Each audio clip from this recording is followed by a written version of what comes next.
Tu commets au moins 5 de ces 15 erreurs dévastatrices que les hommes faibles répètent chaque jour sans même s'en rendre compte.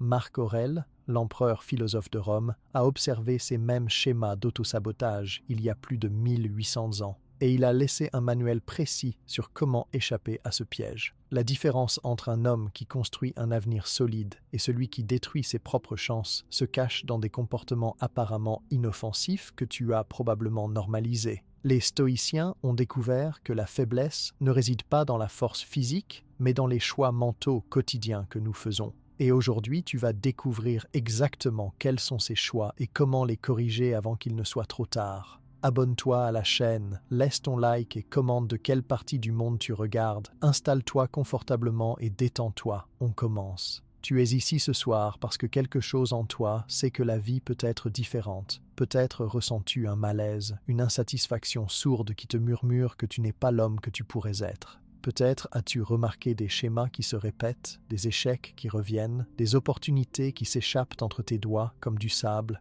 Et peut-être, au fond de toi, dans ce lieu silencieux où réside la vérité, tu sais déjà que certains de tes comportements sabotent ton avenir. Ce n'est pas une accusation.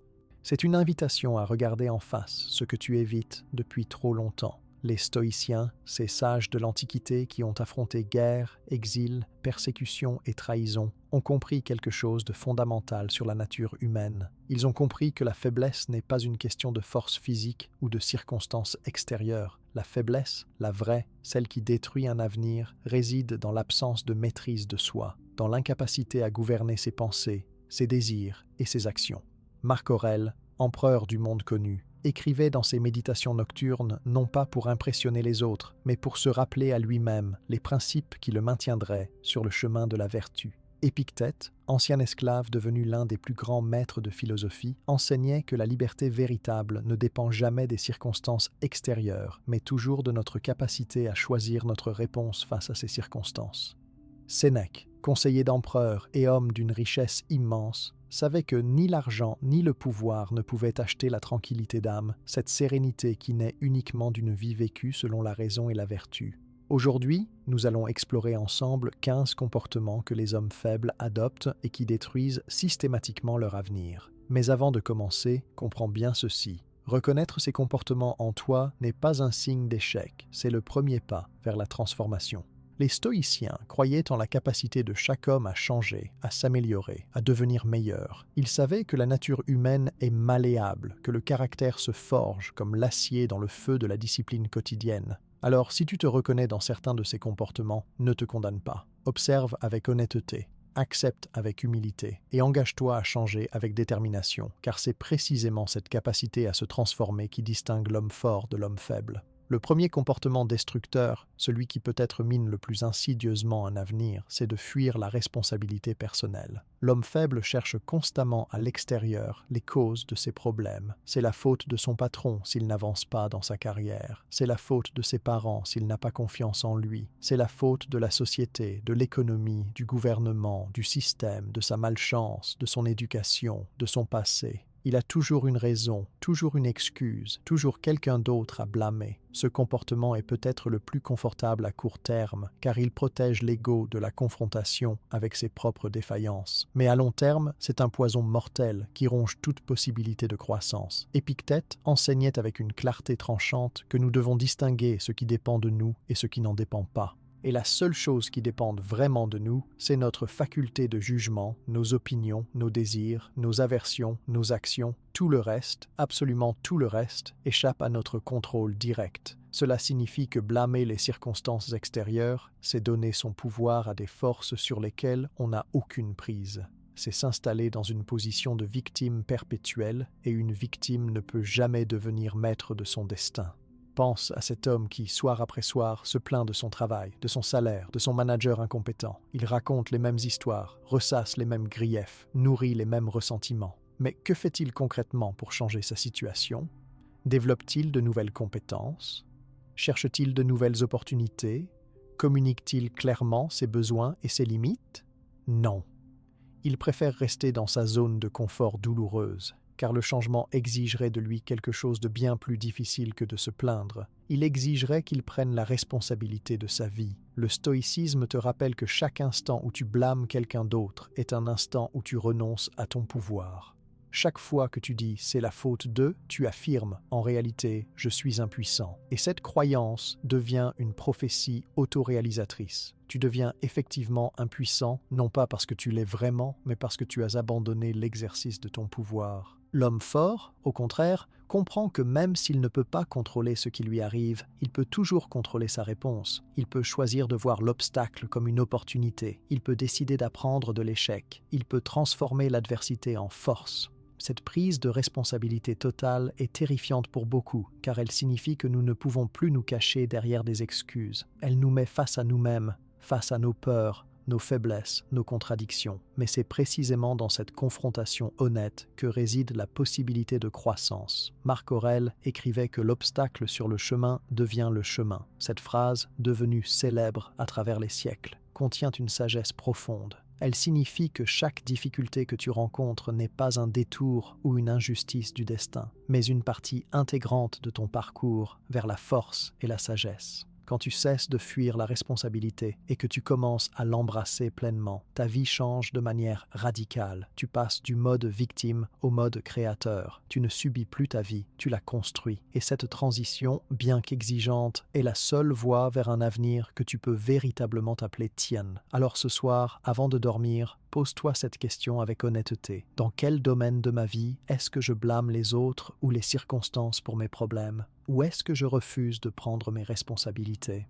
Et que se passerait-il si, dès demain, je décidais que tout, absolument tout dans ma vie, est de ma responsabilité? Non pas pour me culpabiliser, mais pour me donner le pouvoir de changer. Le deuxième comportement qui détruit l'avenir d'un homme, c'est de vivre sans discipline quotidienne. L'homme faible est gouverné par ses impulsions, ses humeurs, ses envies du moment. Il se lève quand il en a envie, mange ce qui lui fait plaisir, regarde des écrans pendant des heures, remet à demain ce qu'il devrait faire aujourd'hui. Il n'a pas de routine, pas de structure, pas de rituel. Sa vie est un chaos gouverné par le principe du moindre effort et de la gratification immédiate. Et puis il se demande pourquoi il n'avance pas, pourquoi il n'atteint pas ses objectifs, pourquoi les années passent sans qu'il ait construit quoi que ce soit de significatif. La réponse est simple. Sans discipline, il n'y a pas de direction. Sans direction, il n'y a pas de progrès, et sans progrès, il y a stagnation, puis déclin. Les stoïciens comprenaient profondément l'importance de la discipline. Pour eux, la discipline n'était pas une contrainte extérieure imposée par la société, mais une liberté intérieure que l'on se donne à soi-même. C'est le pouvoir de dire non à l'impulsion, oui à ce qui est important. C'est la capacité de faire ce qui doit être fait, que tu en aies envie ou non. C'est la force de maintenir le cap même quand les vents sont contraires. Épictète enseignait à ses étudiants que la liberté ne consiste pas à faire tout ce qu'on veut, mais à vouloir ce qu'on fait. Cette distinction peut sembler subtile, mais elle est révolutionnaire. L'homme faible cherche une vie sans contraintes, sans règles, sans limites. Il pense que la liberté, c'est l'absence de discipline. Mais en réalité, cette absence de discipline le rend esclave de ses impulsions, de ses addictions, de ses faiblesses. Il est prisonnier de lui-même. L'homme fort, au contraire, comprend que c'est précisément la discipline qui le libère. En s'imposant des règles, des rituels, des habitudes, il crée un cadre dans lequel il peut actualiser son potentiel. Il se lève tôt, non pas parce qu'il en a envie, mais parce qu'il a décidé que c'était important pour ses objectifs. Il s'entraîne régulièrement, non pas parce que c'est toujours agréable, mais parce qu'il valorise la santé et la force. Il lit, il étudie, il pratique, jour après jour, même quand c'est difficile, même quand personne ne regarde, même quand les résultats ne sont pas immédiatement visibles. Cette discipline quotidienne crée un effet cumulatif extraordinaire. Pense à un homme qui décide de lire 30 minutes chaque jour. Au bout d'un an, il aura lu plusieurs livres entiers, accumulé des connaissances, développé sa capacité de concentration, nourri son esprit. Pense maintenant à un autre homme qui, chaque jour, passe ces mêmes 30 minutes à scroller sans fin sur les réseaux sociaux. Au bout d'un an, qu'aura-t-il construit? Rien. Il aura simplement donné son temps et son attention à des algorithmes conçus pour le maintenir captif. La discipline est le pont entre les intentions et les réalisations. Tu peux avoir tous les rêves du monde, toutes les ambitions, tous les projets, mais sans discipline pour passer à l'action de manière constante et répétée. Ces rêves resteront toujours des fantasmes. Sénèque écrivait que ce n'est pas parce que les choses sont difficiles que nous n'osons pas. c'est parce que nous n'osons pas qu'elles sont difficiles. Cette phrase capture l'essence de la discipline. La difficulté n'est pas dans l'acte lui-même, mais dans notre résistance à accomplir cet acte. Une fois que tu as décidé, une fois que tu t'es engagé, une fois que tu as établi une routine, l'action devient plus facile. Ce qui était au départ un effort conscient devient progressivement une seconde nature. Commence petit. Ne cherche pas à transformer toute ta vie du jour au lendemain. Choisis un domaine, une seule habitude, et engage-toi à la pratiquer pendant 30 jours. Peut-être est-ce de te lever à la même heure chaque matin. Peut-être est-ce de méditer 10 minutes. Peut-être est-ce d'écrire une page dans un journal. Peu importe ce que tu choisis, l'important est la constance, car c'est dans la répétition quotidienne, dans ce retour obstiné vers ce qui est important, malgré les distractions et les tentations, que se forge le caractère de l'homme fort. Et avec le temps, tu découvriras quelque chose d'extraordinaire. La discipline devient moins pénible, elle devient même source de fierté et de satisfaction. Tu commences à t'identifier comme quelqu'un qui tient ses engagements, qui fait ce qu'il dit, qui ne se laisse pas gouverner par ses humeurs. Cette identité nouvelle, forgée dans le feu de la pratique quotidienne, devient le fondement d'un avenir solide. Le troisième comportement destructeur, et il est particulièrement répandu dans notre époque moderne, c'est de fuir l'inconfort à tout prix. L'homme faible a construit sa vie entière autour de l'évitement de tout ce qui est difficile, douloureux ou désagréable. Il cherche constamment le confort, la facilité, le plaisir immédiat. Quand une conversation devient trop intense, il la fuit. Quand un projet exige trop d'efforts, il abandonne. Quand une relation demande de la vulnérabilité, il se referme. Il a développé une aversion pathologique pour tout ce qui pourrait le faire sortir de sa zone de confort. Le problème, et c'est un problème fondamental, c'est que toute croissance, tout développement, toute transformation se produit précisément en dehors de la zone de confort. C'est là, dans cet espace inconfortable où tu ne sais pas encore comment faire, où tu doutes, où tu trembles parfois, que se trouve le potentiel de devenir quelqu'un de plus grand. Les stoïciens ne cherchaient pas la souffrance pour elle-même, ils n'étaient pas masochistes. Mais ils comprenaient que l'inconfort volontaire est un entraînement pour l'âme. Ils pratiquaient ce qu'on appelait la préméditation des maux, c'est-à-dire qu'ils imaginaient régulièrement les pires scénarios possibles, la perte de leurs biens, la maladie, la mort de leurs proches, leur propre mort. Pourquoi faisaient-ils cela ? Pour se préparer mentalement, pour enlever à ces événements leur pouvoir de les terroriser, pour développer une résilience intérieure qui leur permettrait de rester dignes et vertueux même dans l'adversité. Marc Aurèle s'imposait régulièrement des exercices d'inconfort volontaire. Il dormait parfois sur le sol, mangeait des repas simples, se privait de certains plaisirs non pas parce qu'il les considérait comme mauvais en soi, mais pour s'entraîner à ne pas en dépendre. Il voulait être capable de vivre bien dans l'abondance comme dans la privation. Cette capacité est cruciale, car la vie est imprévisible. Les choses que tu possèdes aujourd'hui peuvent disparaître demain. Les personnes que tu aimes peuvent partir. Ta santé peut décliner. Si tu as construit ta vie entière sur la recherche du confort et l'évitement de l'inconfort, tu seras complètement démuni quand l'adversité frappera à ta porte. Et elle frappera, c'est une certitude. Mais si tu t'es entraîné régulièrement à affronter l'inconfort, si tu as développé cette force intérieure qui te permet de rester calme et centré même quand tout s'effondre autour de toi, alors tu seras préparé. Pense à ces hommes qui s'effondrent complètement à la moindre contrariété. Un retard de train les met en rage. Un commentaire négatif les plonge dans l'anxiété pendant des jours. Un échec professionnel les fait douter de leur valeur entière. Pourquoi sont-ils si fragiles ? Parce qu'ils n'ont jamais développé de tolérance à l'inconfort. Ils ont vécu dans une bulle de confort artificielle et au moindre choc, cette bulle éclate. L'entraînement à l'inconfort peut prendre de nombreuses formes. Cela peut être de prendre une douche froide chaque matin. Cela peut être de jeûner régulièrement. Cela peut être de faire de l'exercice physique intense. Cela peut être d'avoir des conversations difficiles au lieu de les éviter. Cela peut être d'entreprendre des projets ambitieux qui te font peur. Cela peut être de dire non quand tu voudrais dire oui par peur du jugement. L'important n'est pas la forme spécifique que prend cet entraînement, mais l'intention derrière, développer une force intérieure qui ne dépend pas des circonstances extérieures. Épictète disait que nous devons nous entraîner dans les petites choses pour être prêts pour les grandes. Si tu ne peux pas supporter une petite gêne, comment supporteras-tu une vraie épreuve ? Si tu fuis chaque petit inconfort, comment affronteras-tu les grandes difficultés de la vie ? La réponse est que tu ne le pourras pas.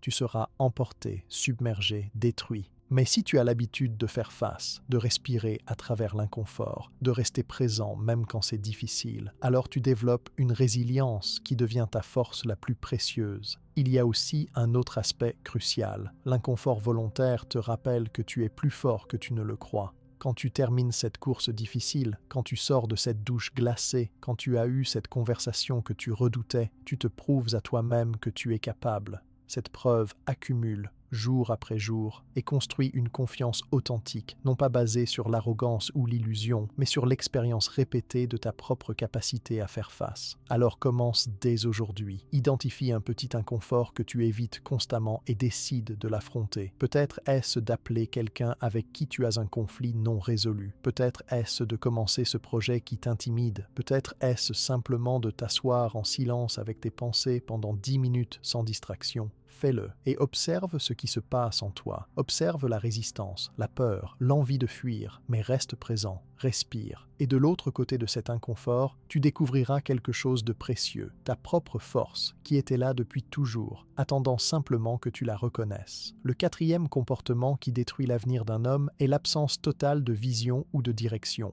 L'homme faible vit au jour le jour, sans objectif clair, sans projet qui le dépasse, sans vision de ce qu'il veut devenir ou construire. Il dérive, réagit aux circonstances, suit le chemin de moindre résistance. Il fait ce que les autres attendent de lui, ce que la société lui dicte, ce qui est facile ou immédiatement récompensé. Mais il n'a jamais pris le temps de se demander profondément « Qui est-ce que je veux être ? Qu'est-ce qui compte vraiment pour moi ? Quelle trace est-ce que je veux laisser dans ce monde ?» Sans ces réponses, il est comme un bateau sans gouvernail, ballotté par tous les vents, dérivant sans but vers nulle part en particulier. Cette absence de vision a des conséquences désastreuses. Sans direction claire, il est impossible de prendre des décisions cohérentes. Chaque choix devient aléatoire, dicté par l'humeur du moment ou l'influence de l'environnement immédiat. Un jour, il veut devenir entrepreneur. Le lendemain, il postule pour un emploi stable. Une semaine, il s'engage à améliorer sa santé. La suivante, il abandonne au premier obstacle. Il n'y a pas de fil conducteur, pas de cohérence, pas de construction progressive. Et les années passent ainsi dans une succession d'engagements avortés et d'opportunités manquées. Les stoïciens, bien qu'ils insistaient sur l'importance de vivre dans le présent, comprenaient également la nécessité d'avoir une direction philosophique claire. Pour eux, cette direction était simple. Vivre selon la nature, ce qui signifiait vivre selon la raison et la vertu. Chaque action, chaque décision devait être évaluée à l'aune de cette question. Est-ce que cela me rapproche ou m'éloigne de la vie vertueuse ? Cette clarté philosophique leur donnait un cadre pour naviguer dans toutes les situations. Marc Aurèle avait une vision claire de ce qu'il voulait être. Un homme juste, tempérant, courageux et sage, un empereur qui servait le bien commun plutôt que ses intérêts personnels. Cette vision guidait ses décisions quotidiennes, même les plus banales. Quand il était tenté par le luxe excessif, il se rappelait sa vision de tempérance. Quand il était tenté de répondre à une offense par la vengeance, il se rappelait sa vision de justice et de maîtrise de soi. Sa vision n'était pas un rêve lointain et flou, c'était un guide pratique quotidien. Toi aussi, tu as besoin de cette vision. Pas nécessairement une vision aussi philosophique et élevée que celle de Marc Aurèle, mais quelque chose qui te donne une direction, un sens, un pourquoi. Simon Sinek a popularisé cette idée dans le contexte moderne. Commence par le pourquoi. Pourquoi fais-tu ce que tu fais ? Pourquoi te lèves-tu chaque matin ? Qu'est-ce qui donne du sens à tes efforts ? Si tu ne peux pas répondre à ces questions, alors tu vis la vie de quelqu'un d'autre. Tu suis un script écrit par la société, ta famille, tes circonstances, mais pas par toi. Et cette vie-là, même si elle peut sembler confortable ou acceptable de l'extérieur, sera toujours marquée par un sentiment de vide, d'insatisfaction, de passage à côté de quelque chose d'essentiel. Créer une vision pour ta vie ne nécessite pas de révélation mystique ou de clarté absolue. Commence simplement par te poser des questions et y répondre honnêtement. Dans 10 ans, quel homme veux-tu être ? Pas ce que tu veux avoir ou ce que tu veux que les autres pensent de toi, mais qui veux-tu être ? Quelle qualité veux-tu avoir développée ? Quelle contribution veux-tu avoir faite ? Quelle relation veux-tu avoir cultivée ? Écris ces réponses, rends-les concrètes. Ne laisse pas ta vision rester vague et abstraite. Plus elle sera précise, plus elle aura de pouvoir pour guider tes décisions quotidiennes. Et ensuite, chaque jour, demande-toi, est-ce que mes actions d'aujourd'hui me rapprochent de cette vision ou m'en éloignent ? Est-ce que la manière dont j'ai passé mes heures aujourd'hui construit l'homme que je veux devenir ou le détruit ? Cette question quotidienne, posée avec honnêteté, a un pouvoir transformateur extraordinaire. Elle crée une cohérence entre tes aspirations et tes actions. Elle t'empêche de dériver. Elle te rappelle constamment ce qui est important quand 1000 distractions et tentations cherchent à détourner ton attention. Sénèque disait qu'aucun vent n'est favorable à celui qui ne sait pas où il va. Cette métaphore maritime est parfaite. Tu peux avoir toutes les ressources du monde, tous les talents, toutes les opportunités, mais si tu ne sais pas où tu veux aller, tu n'arriveras nulle part. Tu tourneras en rond, ou pire, tu te laisseras porter par les courants dominants vers une destination que tu n'as jamais choisie. Alors ce soir, avant de dormir, prends quelques minutes pour réfléchir à ta vision. Si tu n'en as pas, commence à en construire une. Si tu en as une, mais qu'elle est floue, clarifie-la. Et si tu en as une claire, demande-toi si tes actions récentes sont alignées avec elle. Cette pratique régulière de vérification et d'ajustement est ce qui transforme une vision abstraite en réalité concrète.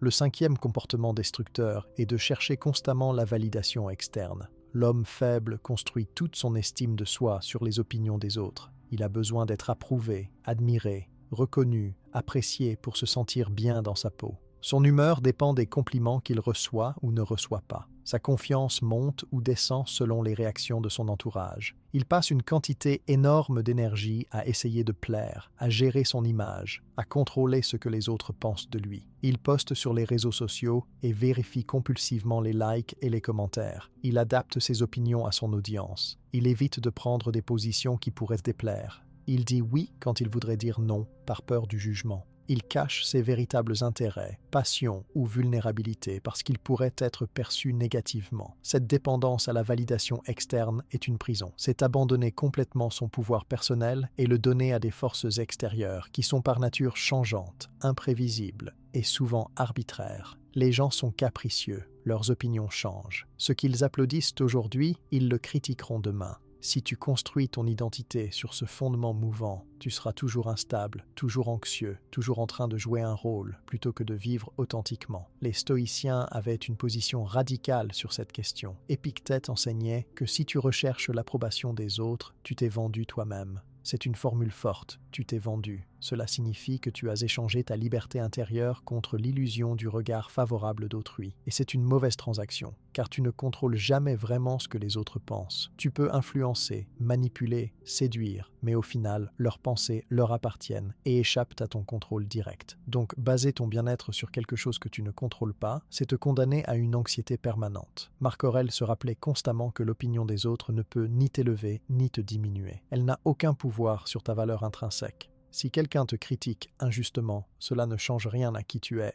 Si quelqu'un te complimente excessivement, cela non plus ne change rien à ta nature véritable. Seules tes actions, tes pensées, ton caractère comptent vraiment. Et ces éléments sont entièrement sous ton contrôle. L'homme fort cultive ce que les stoïciens appelaient l'indifférence aux choses indifférentes. La louange et le blâme sont des choses indifférentes. Ils ne sont ni bons ni mauvais en eux-mêmes. Ils sont simplement extérieurs à toi. Tu peux les accueillir avec équanimité, sans t'y attacher, sans les laisser affecter ton état intérieur. Quand quelqu'un te complimente, tu peux simplement reconnaître poliment sans que cela gonfle ton ego. Quand quelqu'un te critique, tu peux examiner si la critique est fondée sans que cela détruise ta confiance.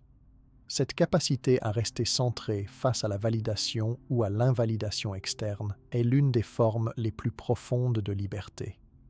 Imagine ce que serait ta vie si tu ne te souciais plus du tout de l'opinion des autres. Non pas d'une manière arrogante ou antisociale, mais simplement d'une manière détachée et libre. Tu pourrais poursuivre tes véritables intérêts sans crainte du jugement. Tu pourrais exprimer tes vraies opinions sans te censurer. Tu pourrais prendre des risques, faire des erreurs, apprendre, grandir, sans être paralysé par la peur de ce que les gens vont dire. Cette liberté est accessible, mais elle exige un travail intérieur profond. Il faut développer une source interne de validation, basée non pas sur l'ego ou l'arrogance, mais sur l'alignement avec tes valeurs. Quand tu sais, au fond de toi, que tu as agi avec intégrité, avec courage, avec honnêteté, alors peu importe ce que les autres en pensent. Tu dors tranquille, ta conscience est claire, Cette paix intérieure est infiniment plus précieuse que 1000 applaudissements. Commence par de petits exercices. Fais quelque chose que tu veux faire, mais que tu évites par peur du jugement. Porte ce vêtement qui te plaît, mais que tu trouves trop audacieux. Exprime cette opinion que tu tais habituellement. Poste quelque chose d'authentique plutôt que quelque chose de calculé pour plaire. Et observe ce qui se passe. Peut-être que certains vont réagir négativement, mais observe aussi que le monde ne s'effondre pas, que tu survis au jugement, que la peur était pire que la réalité. Et petit à petit, tu vas développer une indifférence saine à l'opinion des autres, non pas par dureté ou arrogance, mais par une confiance profonde dans ta propre boussole intérieure. Souviens-toi de cette vérité stoïcienne. Tu ne peux pas plaire à tout le monde, et chercher à le faire est une tâche impossible et épuisante. Même Jésus avait des détracteurs. Même Socrate a été condamné à mort par ses concitoyens. Si même les plus grands ont été critiqués, jugés, rejetés, pourquoi t'attends-tu à être universellement aimé? Cette attente est irréaliste. Libère-toi-en.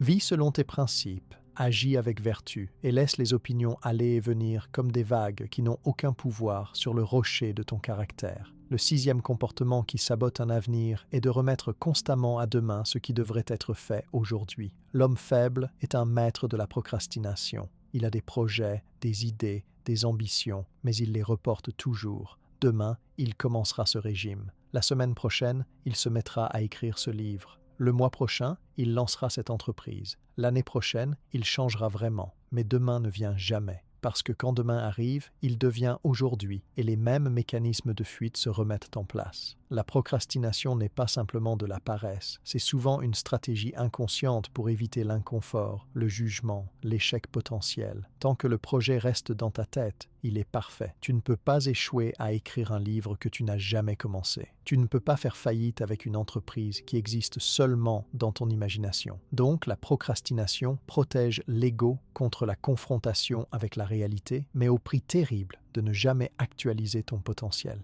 Sénèque a écrit des passages puissants sur la brièveté de la vie et sur notre tendance à gaspiller le temps comme s'il était illimité. Il observait que les gens sont très prudents avec leur argent, mais incroyablement négligents avec leur temps, qui est pourtant la seule ressource vraiment limitée et irremplaçable. Tu peux toujours gagner plus d'argent, mais tu ne peux jamais récupérer le temps perdu. Chaque heure que tu passes à procrastiner est une heure de ta vie qui disparaît définitivement. Et à la fin, tu ne pourras pas négocier avec la mort pour avoir plus de temps afin de faire enfin ce que tu remettais toujours à plus tard. Marc Aurèle se rappelait constamment sa propre mortalité. Il écrivait que tu peux partir de cette vie à tout moment, alors agis, pense et fais en conséquence. Cette conscience de la mort, loin d'être morbide, est un puissant antidote à la procrastination. Quand tu réalises viscéralement que tes jours sont comptés, que tu n'as aucune garantie de voir demain, alors remettre les choses importantes à plus tard devient absurde. Si tu savais que tu allais mourir dans un an, est-ce que tu continuerais à procrastiner? Probablement pas. Tu ferais ces choses qui comptent vraiment. Tu aurais ces conversations importantes. Tu prendrais ces risques nécessaires. Mais voici la vérité que nous oublions constamment. Tu pourrais effectivement mourir dans un an, ou dans un mois, ou demain. Personne ne connaît son échéance. Donc vivre comme si tu avais tout le temps du monde est une illusion dangereuse.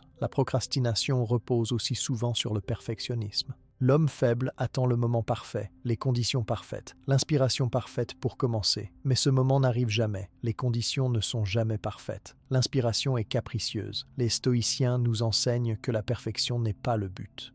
L'action est le but. Mieux vaut une action imparfaite aujourd'hui qu'une perfection hypothétique demain. Commence où tu es, avec ce que tu as. Fais ce que tu peux maintenant.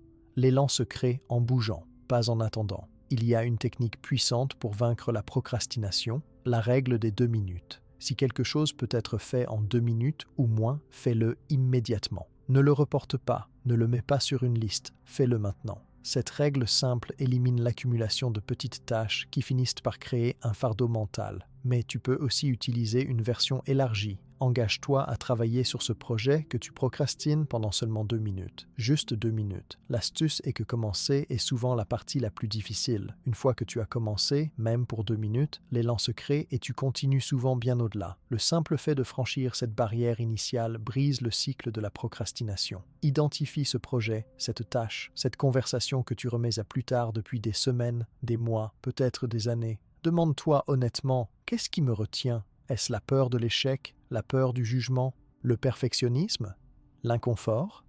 Nomme la résistance. En la nommant, tu lui enlèves une partie de son pouvoir. Puis engage-toi à faire un tout petit pas demain. Pas à terminer le projet, juste à faire un pas. Écris une seule phrase de ce livre. Fais un seul appel téléphonique pour cette entreprise. Et 5 minutes de cette conversation difficile. Un pas, c'est tout. Et observe ce qui se passe. Tu découvriras probablement que l'anticipation était pire que la réalité, et que l'action, même petite, génère un sentiment de puissance et de progrès qui nourrit l'action suivante. Le 7e comportement destructeur est de négliger complètement sa santé physique. L'homme faible traite son corps comme s'il était jetable ou indestructible. Il mange n'importe quoi, n'importe quand, sans conscience ni modération. Il ne bouge presque pas, passant ses journées assis devant des écrans. Il dort mal, se couche tard, se réveille épuisé. Il consomme des substances qui détruisent lentement ses organes et son esprit. Il ne voit pas le lien direct entre l'état de son corps et l'état de son esprit, entre sa santé physique et sa capacité à poursuivre ses objectifs. Puis, inévitablement, les conséquences arrivent. La fatigue chronique, le surpoids, les maladies, la dépression, l'anxiété, la perte de vitalité. Et alors seulement, souvent trop tard, il réalise que négliger son corps, c'était négliger les fondations mêmes sur lesquelles toute sa vie repose. Les stoïciens avaient une vision nuancée du corps. Ils ne le considéraient pas comme l'élément le plus important de l'existence, cette place étant réservée à l'âme et à la vertu. Mais ils reconnaissaient que le corps est l'instrument à travers lequel nous vivons et agissons dans ce monde. Un instrument mal entretenu ne peut pas fonctionner correctement. Épictète, malgré un corps physiquement limité à cause de son passé d'esclave, prenait soin de ce qu'il pouvait contrôler. Il vivait simplement, mangeait avec modération, pratiquait l'exercice dans la mesure de ses capacités. Marc Aurèle, malgré une santé fragile, s'entraînait régulièrement et suivait un régime qui soutenait sa vitalité. Comprends bien ceci, négliger ta santé n'est pas neutre. Ce n'est pas simplement une question personnelle sans conséquence. Chaque choix que tu fais concernant ton corps a un effet cumulatif. Manger cette nourriture toxique une fois n'est pas grave, mais la manger tous les jours pendant des années crée des dommages irréversibles. Ne pas bouger aujourd'hui n'est pas grave, mais ne pas bouger pendant des mois et des années atrophie tes muscles, affaiblit ton système cardiovasculaire, détériore ta santé mentale. Le mal ne vient pas d'une action isolée, mais de la répétition de mauvais choix jour après jour. Et l'inverse est également vrai. Prendre soin de ton corps de manière cohérente et régulière crée des bénéfices composés extraordinaires.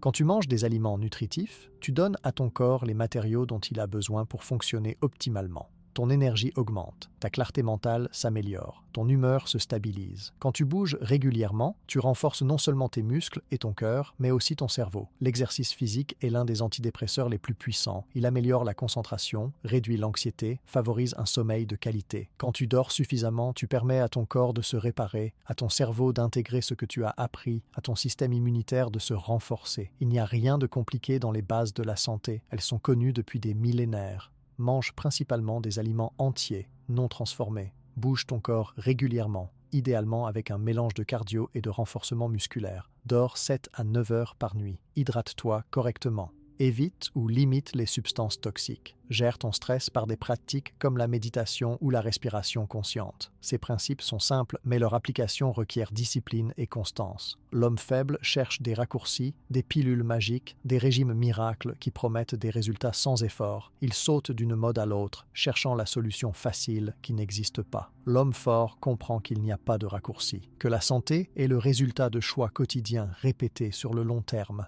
Il ne cherche pas la perfection, mais la constance. Il ne s'agit pas d'être parfait tous les jours, mais de faire plus de bons choix que de mauvais, de revenir à de bonnes habitudes même après un écart. Cette approche du marathon plutôt que du sprint est ce qui crée une santé durable. Pense à ton corps comme à un temple, c'est l'image que certains philosophes utilisaient. Ton corps est le temple qui abrite ton esprit, ton âme, ta conscience. Voudrais-tu vivre dans un temple délabré, sale, négligé ? Probablement pas.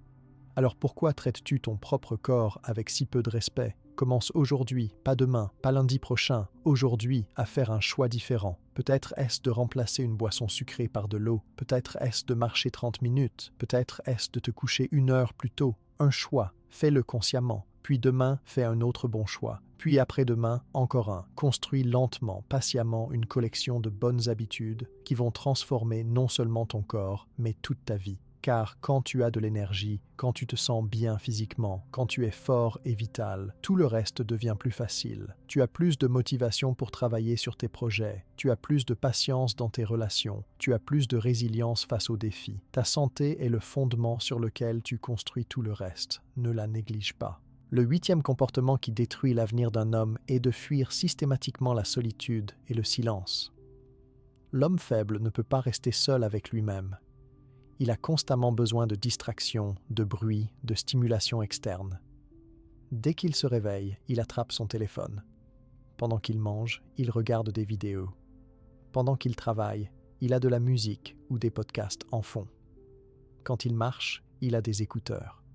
Le soir, il enchaîne les séries ou scrolle sur les réseaux sociaux jusqu'à s'endormir. Il n'est jamais, absolument jamais, simplement présent avec lui-même dans le silence. Pourquoi fuit-il ainsi? Parce que la solitude et le silence l'obligent à faire face à ce qu'il évite, ses pensées, ses émotions, ses questions non résolues, ses regrets, ses peurs, ses doutes.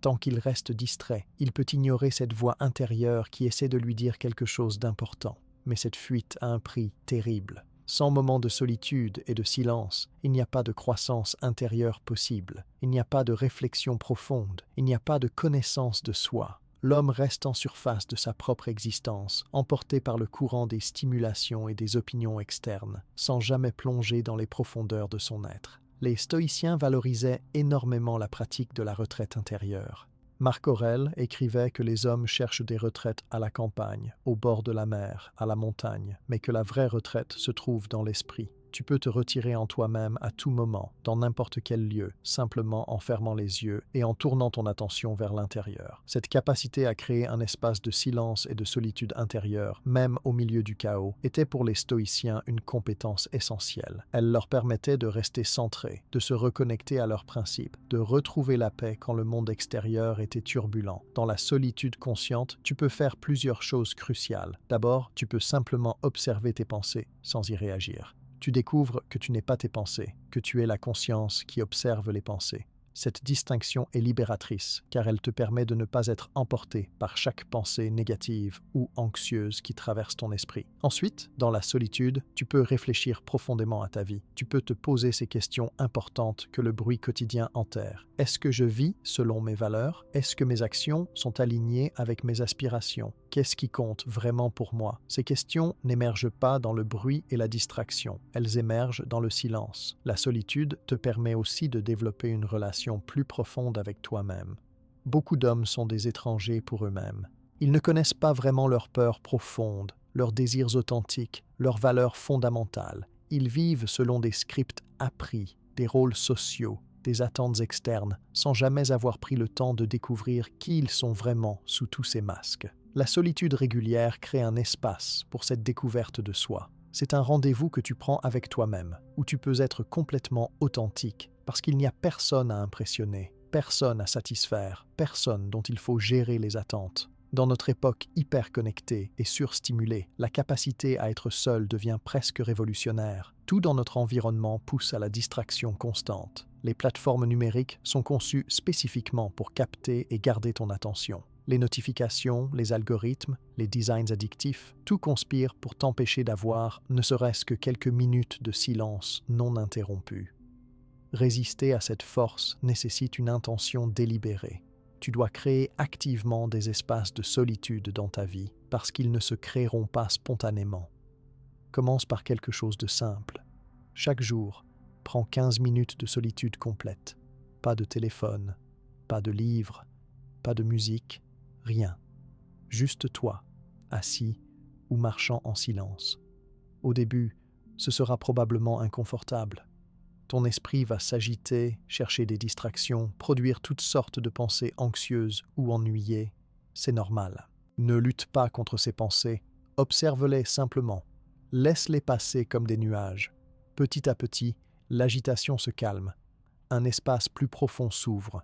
Et dans cet espace, tu commences à entendre cette voix intérieure, cette sagesse que tu portes en toi, mais que le bruit constant étouffe. Cette pratique régulière de solitude va transformer ta relation à toi-même et au monde. Tu deviendras moins dépendant de l'approbation et de la validation externe. Tu développeras une source interne de paix et de clarté. Tu prendras de meilleures décisions parce qu'elles viendront d'une connexion authentique avec tes valeurs plutôt que d'une réaction au bruit ambiant. La solitude n'est pas l'isolement. L'isolement est subi et génère de la souffrance. La solitude est choisie et génère de la sagesse. Apprends à apprécier ta propre compagnie. Deviens ton meilleur ami plutôt que quelqu'un dont tu cherches constamment à fuir la présence. Le 9e comportement destructeur est de vivre dans un état de victimisation permanente. L'homme faible a construit toute une identité autour de l'idée qu'il est une victime des circonstances, des autres, du système, de son passé. Il raconte et re-raconte son histoire de victimisation, la peaufinant, y ajoutant des détails, s'identifiant de plus en plus à elle. Chaque conversation devient une opportunité de se plaindre, d'énumérer ses malheurs, d'expliquer pourquoi sa vie est difficile et pourquoi il ne peut pas avancer. Il y a une certaine satisfaction perverse dans cette position de victime. Elle offre plusieurs bénéfices secondaires. Elle attire l'attention et parfois la sympathie des autres. Elle fournit une excuse perpétuelle pour ne pas agir et ne pas changer. Elle permet de se décharger de toute responsabilité pour l'état de sa vie. Mais ces bénéfices sont des poisons à long terme. La mentalité de victime détruit toute possibilité de puissance personnelle. Si tu es une victime, par définition, tu es impuissant. Les choses t'arrivent, tu ne fais pas arriver les choses. Tu es l'objet plutôt que le sujet de ta propre existence. Cette position, maintenue sur des années, crée une identité fragile, amère, stagnante. Les stoïciens rejetaient totalement cette mentalité de victime, non pas par manque de compassion, mais parce qu'ils comprenaient qu'elle était fondamentalement incompatible avec la vertu et la croissance. Épictète, rappelons-le, avait toutes les raisons objectives de se considérer comme une victime. Il avait été esclave, son corps avait été endommagé par les mauvais traitements, mais il refusait cette identité. Il enseignait que même dans les pires circonstances, nous conservons toujours la liberté de choisir notre attitude et notre réponse. Cette liberté intérieure, personne ne peut nous l'enlever à moins que nous ne l'abandonnions volontairement. Il disait que nous sommes troublés non pas par les événements eux-mêmes, mais par nos opinions sur ces événements. Cela signifie que même si tu as vécu des choses objectivement difficiles, injustes, douloureuses, tu conserves le pouvoir de décider comment ces événements vont te définir. Vont-ils te briser ou te fortifier? Vont-ils te transformer en victime amère ou en survivant résilient? Ce choix t'appartient totalement. Marc Aurèle observait que nous avons le pouvoir de n'avoir aucune opinion sur un événement et donc de ne pas être perturbé par lui. C'est une idée radicale. Elle suggère que la souffrance que nous ressentons vient en grande partie de la signification que nous donnons aux événements, plus que des événements eux-mêmes. Sortir de la mentalité de victime ne signifie pas nier que tu as vécu des choses difficiles. Ce n'est pas minimiser ta douleur ou tes épreuves. C'est reconnaître que ces événements font partie de ton histoire, mais qu'ils ne sont pas toute ton histoire et qu'ils ne déterminent pas ton avenir. Tu peux avoir été victime de certaines circonstances sans faire de la victimisation ton identité. La différence est cruciale. Une personne qui a subi une injustice peut choisir 2 chemins. Le premier est de rester fixé sur cette injustice, de la ressasser indéfiniment, d'exiger que le monde reconnaisse et répare cette injustice avant de pouvoir avancer. Cette voie mène à la stagnation et à l'amertume, car le monde ne se plie pas à nos exigences de justice. Le second chemin est de reconnaître l'injustice, de ressentir la douleur légitime, puis de décider consciemment de ne pas permettre à cet événement de définir sa vie. C'est le chemin du survivant qui devient prospère, qui transforme la douleur en sagesse, la blessure en force. Pour sortir de la mentalité de victime, commence par changer ton langage. Les mots que tu utilises pour décrire ta vie créent ta réalité. Au lieu de dire « je ne peux pas à cause de », dis « je choisis de ne pas parce que ». Au lieu de « ils m'ont fait », dis « ils ont fait ». Et j'ai choisi de répondre « en ». Ce changement linguistique semble petit, mais il a un effet profond. Il te replace dans la position d'acteur plutôt que d'objet. Il restaure ton agentivité, ton pouvoir personnel. Ensuite, arrête de raconter ton histoire de victime. Sérieusement, arrête. Chaque fois que tu la racontes, tu la renforces, tu la graves plus profondément dans ton identité. Tu cherches la validation de ta victimisation, ce qui ne fait que t'y ancrer davantage. Crée plutôt une nouvelle histoire. Une histoire où tu as affronté des défis et tu as grandi. Une histoire où tu as été blessé et tu as guéri. Une histoire histoire où tu as perdu et tu as appris. Cette nouvelle narration ne nie pas ton passé, mais elle change le sens que tu lui donnes et donc son pouvoir sur ton présent. Finalement, engage-toi dans l'action. La mentalité de victime prospère dans la passivité. Quand tu agis, quand tu prends des mesures concrètes pour améliorer ta situation, même des petites mesures, tu démontres à toi-même que tu as du pouvoir. Cette démonstration répétée reconstruit progressivement une identité d'agent actif plutôt que de victime passive. Le 10e comportement qui sabote un avenir est l'incapacité à terminer ce qui est commencé. L'homme faible est excellent pour démarrer des choses. Il a plein d'enthousiasme au début d'un nouveau projet, d'un nouveau régime, d'une nouvelle relation, d'une nouvelle activité. Pendant quelques jours ou quelques semaines, il est motivé, engagé, convaincu que cette fois-ci sera différente. Mais inévitablement, l'enthousiasme initial s'estompe. Les obstacles apparaissent. La nouveauté devient routine. Et c'est là, à ce moment crucial, que l'homme faible abandonne. Il passe au projet suivant, à la nouvelle idée excitante, laissant derrière lui une traînée de projets inachevés, de promesses non tenues, d'engagements rompus. Cette incapacité à terminer a des conséquences désastreuses. D'abord, sur le plan pratique, rien n'est jamais accompli. Toute l'énergie investie dans les débuts est perdue parce qu'il n'y a pas de résultat, mais plus profondément, chaque abandon renforce l'identité de quelqu'un qui ne termine pas ce qu'il commence. Cela érode la confiance en soi. Comment peux-tu avoir confiance en toi si tu sais que tu as l'habitude d'abandonner? Comment peux-tu te respecter si tu ne tiens pas tes propres engagements envers toi-même? Les stoïciens valorisaient énormément la persévérance et la constance. Marc Aurèle se rappelait régulièrement de rester ferme comme un roc contre lequel les vagues se brisent. Il comprenait que les obstacles et les difficultés sont inévitables, mais que céder face à eux est un choix. La vertu du courage, pour les stoïciens, ne concernait pas seulement les grands actes héroïques sur le champ de bataille. Elle concernait aussi le courage quotidien de continuer quand c'est difficile, quand ce n'est plus excitant, quand personne ne regarde. Sénèque écrivait que ce n'est pas parce que c'est difficile que nous n'osons pas, c'est parce que nous n'osons pas que c'est difficile. Autrement dit, la difficulté est souvent amplifiée par notre propre hésitation et notre tendance à abandonner. Si nous nous engagions pleinement et persévérions, nous découvririons souvent que c'était plus facile que nous le pensions. Pourquoi abandonnons-nous? Plusieurs raisons. Parfois, c'est parce que nos attentes étaient irréalistes. Nous pensions que ce serait facile, rapide, linéaire. Puis la réalité nous frappe. C'est dur, c'est lent, c'est chaotique. Déçus, nous abandonnons. La solution ici est d'avoir des attentes plus réalistes dès le départ. Tout ce qui vaut la peine demande du temps, des efforts, des échecs temporaires. Si tu t'attends à cela, tu ne seras pas surpris et découragé quand cela arrive.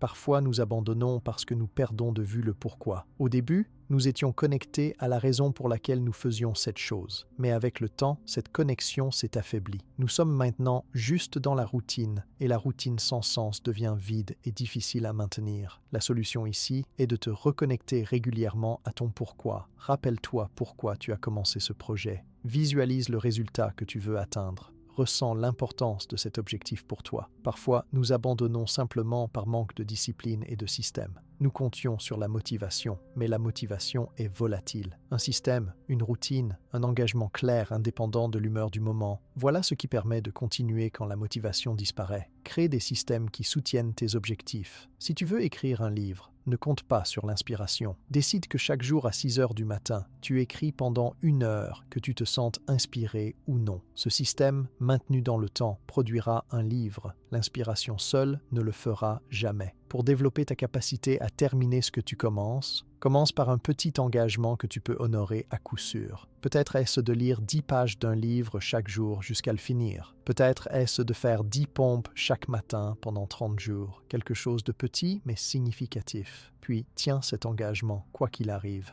Marque chaque jour sur un calendrier. Célèbre quand tu atteins la fin. Cette expérience de terminer quelque chose, même petit, commence à reprogrammer ton identité. Tu deviens quelqu'un qui finit ce qu'il commence, puis prend un engagement légèrement plus grand. Et encore un. Construis progressivement cette capacité et cette identité. Et méfie-toi du syndrome du démarrage perpétuel. Tu sais, cette tendance à toujours commencer de nouvelles choses plutôt que de terminer les anciennes.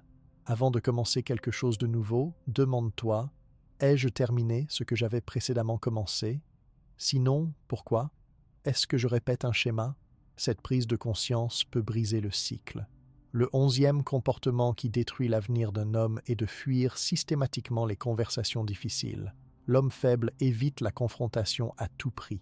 Quand il y a un conflit dans une relation, il fait semblant que tout va bien. Quand quelqu'un franchit ses limites, il ne dit rien. Quand il est en désaccord avec quelqu'un, il acquiesce pour éviter la tension. Quand il devrait exprimer ses besoins, ses frustrations, ses limites, il se tait. Cet évitement lui semble, sur le moment, la solution la plus confortable. Pas de conflit, pas de tension, pas d'inconfort immédiat, mais en réalité, c'est une bombe à retardement. Tous ces non-dits s'accumulent. Le ressentiment grandit, les problèmes non adressés s'aggravent. Et un jour, soit il explose de manière disproportionnée pour quelque chose de mineur, soit la relation se détériore complètement, ou encore, il devient profondément amer et frustré sans que l'autre personne ne comprenne vraiment pourquoi. Les conversations difficiles sont, par définition, inconfortables. Elles exigent de la vulnérabilité, du courage, de l'honnêteté. Elles comportent le risque que l'autre personne réagisse mal, se mette en colère, se sente blessée. Mais elles sont absolument nécessaires pour toute relation saine et authentique. Sans elles, les relations restent superficielles ou deviennent toxiques. Les problèmes ne se résolvent jamais d'eux-mêmes simplement parce qu'on les ignore. Les stoïciens valorisaient la franchise et l'honnêteté, mais toujours combinées avec la bienveillance. Marc Aurèle écrivait qu'il faut dire la vérité avec droiture et générosité. Pas la vérité brutale utilisée comme une arme pour blesser, mais la vérité exprimée avec l'intention d'améliorer la situation et de renforcer la relation. Cette combinaison de franchise et de bienveillance est ce qui rend une conversation difficile productive plutôt que destructive. Épictéto enseignait qu'un homme de principe doit être préparé à être critiqué, mal compris, rejeté pour avoir défendu ce qui est juste. Cela s'applique aussi aux conversations difficiles. Si tu dis toujours ce que les gens veulent entendre, si tu évites toute vérité qui pourrait déranger, alors tu n'agis pas avec intégrité.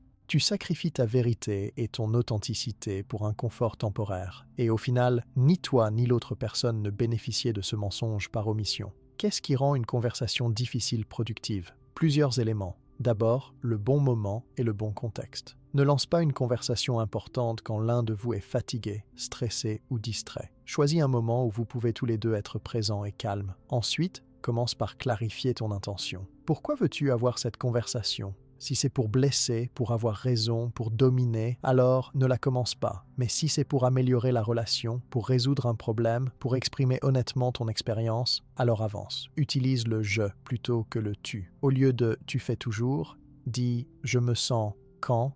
Cette formulation évite d'accuser et réduit la défensivité de l'autre. Sois spécifique, ne reste pas dans le vague ou les généralisations. Donne des exemples concrets. Écoute vraiment. Une conversation difficile n'est pas un monologue. Après avoir exprimé ton point de vue, écoute véritablement celui de l'autre sans préparer déjà ta réponse dans ta tête. Cherche à comprendre leur perspective et sois prêt à ce que la conversation ne se déroule pas parfaitement. L'autre personne peut réagir avec défensivité, colère, déni. C'est normal. Reste calme. Respire. Rappelle-toi ton intention. Si la conversation devient trop intense, il est acceptable de faire une pause et de reprendre plus tard quand les émotions se sont calmées. Mais l'important est de ne pas abandonner complètement, de revenir à la conversation, de persévérer jusqu'à ce qu'il y ait une résolution ou au moins une compréhension mutuelle claire. Chaque fois que tu as une conversation difficile avec intégrité et courage, plusieurs choses se passent. Tu te prouves à toi-même que tu peux faire face à l'inconfort.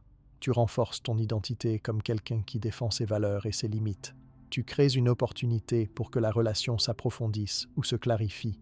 Et tu préviens l'accumulation toxique de ressentiments et de non-dits. Identifie maintenant une conversation difficile que tu évites. C'est peut-être avec ton partenaire, ton patron, un ami, un membre de ta famille, ou même avec toi-même. Une conversation où tu dois exprimer quelque chose d'important, mais où tu as peur de la réaction. Écris ce que tu veux dire. Clarifie tes pensées sur papier d'abord. Puis engage-toi à avoir cette conversation dans la semaine qui vient. Pas dans un mois, pas quand le bon moment se présentera, mais cette semaine. Fixe une date. Prépare-toi mentalement et fais-le. Tu découvriras probablement que l'anticipation était pire que la réalité, que l'autre personne est plus ouverte que tu ne le pensais. Ou même si la réaction est difficile, que tu es capable de gérer cette difficulté et que le soulagement d'avoir enfin exprimé ta vérité vaut largement l'inconfort temporaire. Le 12e comportement destructeur est de consommer passivement du contenu sans jamais créer rien de valable. L'homme faible passe des heures chaque jour à scroller sur les réseaux sociaux, à regarder des vidéos, à lire des articles, à consommer du contenu créé par d'autres. Il est un spectateur perpétuel de la vie des autres plutôt qu'un créateur de sa propre vie. Il admire, critique, commente ce que les autres font, mais lui-même ne fait rien. Il accumule des connaissances sans jamais les appliquer. Il a des opinions sur tout, mais ne produit rien de tangible. Cette position de consommateur perpétuel est confortable parce qu'elle n'exige pas de se mettre en jeu. Consommer est facile, cela ne comporte aucun risque d'échec, aucune vulnérabilité, aucun jugement. Mais c'est aussi une position fondamentalement passive et stérile. Tu ne construis rien, tu ne contribues rien, tu passes simplement le temps, donnant ton attention, ton énergie et ta vie aux créations des autres. Les stoïciens étaient profondément engagés dans l'action et la contribution. Marc Aurèle, malgré son statut d'empereur, se considérait comme un serviteur du bien commun. Chaque jour, il se demandait comment il pouvait contribuer au monde. Sénèque écrivait abondamment, créant des œuvres qui ont traversé les siècles. Épictète enseignait, transmettait sa sagesse. Il ne se contentait pas de consommer la sagesse des philosophes qui les avaient précédés. Il créait, il contribuait, il laissait quelque chose de valeur. Créer ne signifie pas nécessairement devenir artiste ou écrivain célèbre. Créer, c'est simplement produire quelque chose de valeur, quelle que soit l'échelle. C'est construire un projet au travail. C'est écrire, même si c'est juste un journal personnel. C'est créer quelque chose avec tes mains. C'est développer une compétence. C'est enseigner quelque chose à quelqu'un. C'est améliorer un espace, une communauté, une organisation. C'est résoudre un problème. Toute action qui ajoute de la valeur au monde plutôt que de simplement en extraire est un acte de création. Et cet acte a un effet profond sur ton identité et ton bien-être. Quand tu crées, tu deviens acteur plutôt que spectateur. Tu prends du pouvoir sur ton existence. Tu laisses une trace, aussi petite soit-elle. Tu as quelque chose à montrer pour le temps que tu as passé sur cette terre. Compare deux hommes. Le premier passe 3 heures chaque soir à regarder des séries et à scroller sur son téléphone. Le second passe ces mêmes 3 heures à travailler sur un projet qui l'intéresse. Peut-être apprendre une langue, peut-être construire quelque chose, peut-être écrire, peut-être développer une entreprise, peut-être créer de l'art. Au bout d'un an, lequel de ces deux hommes aura grandi? Lequel aura développé de nouvelles compétences, créé quelque chose de tangible, construit une expertise?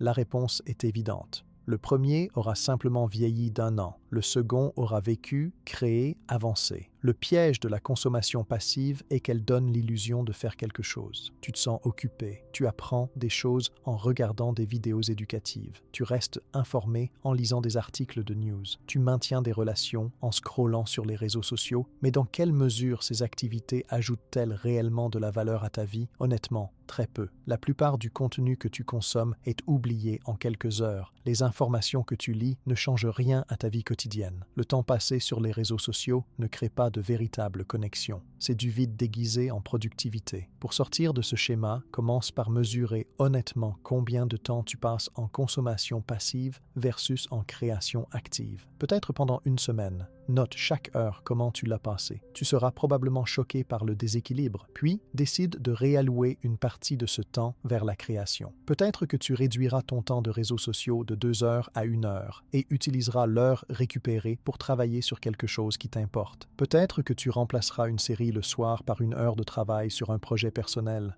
Le changement n'a pas besoin d'être radical pour être significatif. Même 1 heure par jour de création plutôt que de consommation s'accumule en 365 heures par an. Imagine ce que tu pourrais créer avec 365 heures dédiées.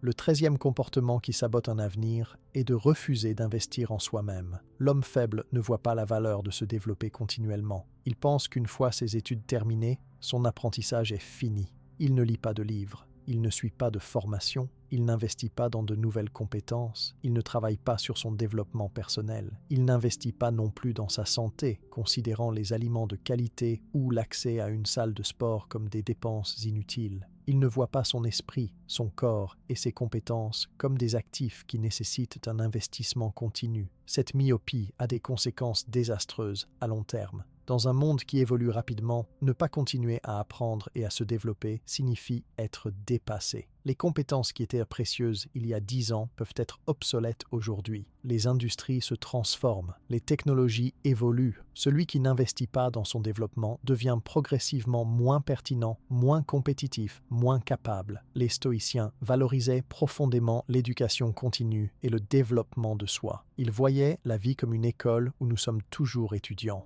Marc Aurèle, même en tant qu'empereur, continuait à étudier la philosophie, à lire, à réfléchir. Il cherchait constamment à améliorer son caractère et sa compréhension. Sénèque écrivait que chaque jour nous devons apprendre quelque chose qui nous aidera contre la pauvreté, contre la mort, contre d'autres calamités.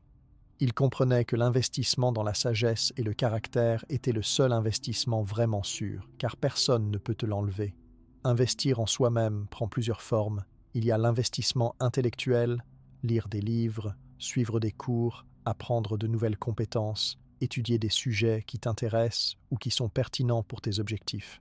Il y a l'investissement physique, bien manger, faire de l'exercice, dormir suffisamment, prendre soin de ta santé. Il y a l'investissement émotionnel et psychologique, aller en thérapie si nécessaire, pratiquer la méditation, travailler sur tes schémas dysfonctionnels, développer ton intelligence émotionnelle. Il y a l'investissement financier, mettre de l'argent dans des formations, des livres, des expériences qui te font grandir. Il y a l'investissement en temps, dédier des heures chaque semaine à ton développement plutôt qu'à des distractions vides. Tous ces investissements ont un point commun, ils ne portent pas leurs fruits immédiatement. C'est pourquoi l'homme faible, qui cherche la gratification instantanée, ne les fait pas. Il préfère dépenser son argent en divertissements éphémères, son temps en distraction, son énergie en plaisirs immédiats. Mais l'homme fort comprend le principe du bénéfice composé. De petits investissements réguliers dans ton développement s'accumulent de manière exponentielle sur des années. Un livre par mois pendant 10 ans, c'est 120 livres. Imagine les connaissances, les perspectives, la sagesse accumulée. 30 minutes d'exercice chaque jour pendant des années transforment complètement ton corps et ta santé. 1 heure par jour dédiée à apprendre une nouvelle compétence peut faire de toi un expert en quelques années. Warren Buffett, l'un des hommes les plus riches du monde, a dit que le meilleur investissement qu'il ait jamais fait était en lui-même. Les compétences, les connaissances, le caractère que tu développes ne peuvent pas être enlevés. Ils ne dépendent pas du marché boursier ou de l'économie. Ils sont à toi pour toujours et augmentent ta valeur dans tous les aspects de ta vie. Fais le calcul. Si tu investis 1% de ton revenu dans ton développement, que ce soit en livres, en formation, en coaching, en outils, c'est probablement moins que ce que tu dépenses en divertissement ou en futilité. Mais le retour sur cet investissement sur une vie est astronomique. De même, investir 1% de ton temps éveillé, soit environ 10 minutes par jour, en méditation ou en journaling ou en lecture, semble peu, mais s'accumule en plus de 60 heures par an. Commence modestement, mais commence. Décide d'un domaine où tu veux investir en toi-même. Peut-être veux-tu développer une compétence professionnelle. Peut-être veux-tu améliorer ta santé. Peut-être veux-tu développer plus de sagesse et de paix intérieure. Choisis un domaine et fais un premier investissement cette semaine. Achète ce livre. Inscris-toi à ce cours en ligne. Prends rendez-vous avec ce thérapeute. Rejoins cette salle de sport. Fais le premier pas. Et engage-toi à investir régulièrement dans ce domaine pendant au moins 6 mois. Observe ce qui se passe. Tu verras que cet investissement te rapporte bien plus que ce qu'il te coûte. Le 14e comportement qui détruit l'avenir d'un homme est de vivre dans le déni de sa propre mortalité. L'homme faible vit comme s'il était immortel, comme s'il avait tout le temps du monde. Il reporte les choses importantes, gaspille ses journées, néglige ses relations, vit sans urgence ni intentionnalité. La mort est pour lui quelque chose qui arrive aux autres, un concept abstrait et lointain qui n'a aucune réalité dans sa vie quotidienne. Cette illusion d'immortalité crée une forme de complaisance et de procrastination profonde. Pourquoi faire aujourd'hui ce que je peux faire dans 10 ans? Pourquoi avoir cette conversation importante maintenant alors qu'il y aura toujours plus tard? Pourquoi changer mes habitudes destructrices alors que j'ai encore tant d'années devant moi? Mais la vérité que l'homme faible refuse de regarder en face, c'est qu'il n'a aucune garantie. Il pourrait mourir demain, dans 1 mois, dans 1 an, ou il pourrait vivre longtemps mais voir ses capacités décliner, rendant impossible dans la vieillesse ce qui était possible dans la jeunesse. Le temps est la seule ressource vraiment limitée et non renouvelable, et pourtant c'est celle qu'il traite avec le plus de négligence. Les stoïciens avaient une pratique radicale, la méditation quotidienne sur la mort. Il ne faisait pas cela par morbidité, mais par sagesse. Marc Aurèle se rappelait constamment que lui et tous ceux qu'il aimait allaient mourir. Il imaginait son dernier jour. Il réfléchissait au fait que tout ce qu'il possédait, y compris son corps, était temporaire. Pourquoi faisait-il cela? Pour plusieurs raisons profondément bénéfiques. D'abord, cette conscience de la mort donne une urgence saine à la vie. Quand tu réalises que ton temps est limité, tu cesses de le gaspiller. Tu fais ces choses importantes maintenant plutôt que de les remettre à plus tard. Tu as ces conversations qui comptent, tu exprimes ton amour, tu poursuis tes véritables objectifs. Tu ne passes plus ton temps en futilité parce que tu es conscient que chaque heure compte.